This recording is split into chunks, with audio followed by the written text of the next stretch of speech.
쉬워서 아무도 안 알려주는 간호 지식을 알려드립니다.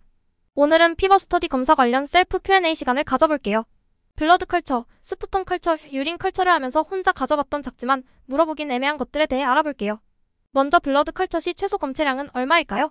정답은 권장은 5에서 10cc지만 최소 바틀당 3cc 정도로 검사가 가능해요. 예를 들어 블러드 컬처 2장 검사 나갈 경우 필요한 최소한의 피양은 12cc예요. 3cc, 3cc, 3cc, 3cc 해서 12cc예요. 만약 3쌍인 경우엔 3cc, 3cc, 3cc, 3cc, 3cc, 3cc 해서 18cc가 필요해요. 다음으로 블러드 컬처 검사 시 같은 부위에서 검사해도 되는지? 예요.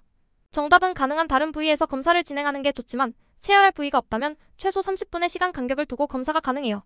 마지막으로 블러드 컬처 바틀 담는 순서 틀리면 어떻게 하는지? 예요. 물론 순서대로 시린지, 체열 시 혐기성, 호기성 순으로 담는 게 좋지만 거꾸로 담았다고 해서 다시 피를 뽑아 검사할 필요까지는 없어요. 다음으로 스퓨텀 컬처, 석션 팁 컬처 시 궁금한 부분에 대해 알아볼게요. 석션 팁 검사 시 ET 튜브 환자는 팁을 어디까지 밀어 넣어야 하는지? 예요. 정답은 전부 다 밀어 넣으면 돼요. 끝에 가면 뭔가 탁탁 걸리는 느낌이 들 거예요.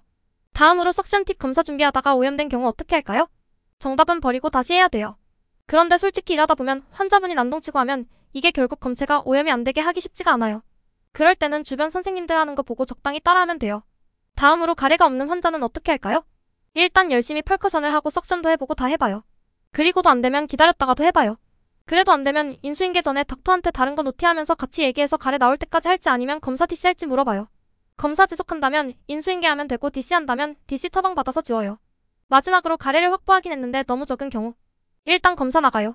실지렁이 같이 뭐라도 보이면 일단 검사 나가요. 근데 정말 누가 봐도 이건 그냥 노말 셀라인 뿐이다면 너무 슬프지만 다시 검사해요. 자, 이제 마지막으로 유린 컬처에 대해 알아볼게요. 유린 컬처와 유린 아날리시스 소변 기본 검사 같이 처방난 경우 어떻게 검사할까요? 컬처처럼 검사 진행하는데 검체를 기본 검사할 것도 같이 뽑으면 돼요. 컬처용 5cc 기본 소변 검사용 5cc에서 최소 10cc 뽑으면 돼요.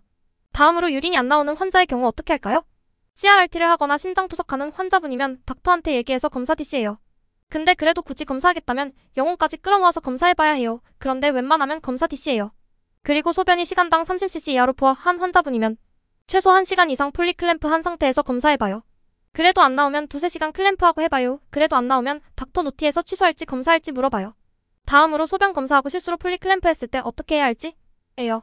보는 즉시 클램프를 풀어요. 그리고 이실 찍고 해요. 1~2시간 실수로 잠갔다면 어떻게 몰래 넘어가 보는데 3~4시간 이상 잠갔다면 이상 여부를 스스로 판단하기 어렵기에 일단 윗선배에게 말해서 혼나더라도 알맞게 대처해요. 아마 환자분의 상태에 따라 다르긴 한데 바이탈에 즉각적으로 큰 이상이 생기거나 하지는 않으니 너무 자책하진 말아요. 마지막으로 기본 소변 검사와 유린 컬처 같이 검사 시 담는 순서? 예요. 유린 컬처 담고 기본 소변 검사에 담아요. 이렇게 블러드 컬처, 스퓨텀 석션 컬처, 유린 컬처 자체 Q&A를 해봤어요. 혹시 이외에도 궁금하신 부분 있다면 댓글 남겨주세요. 내용이 도움이 되셨다면 구독과 좋아요 부탁드려요.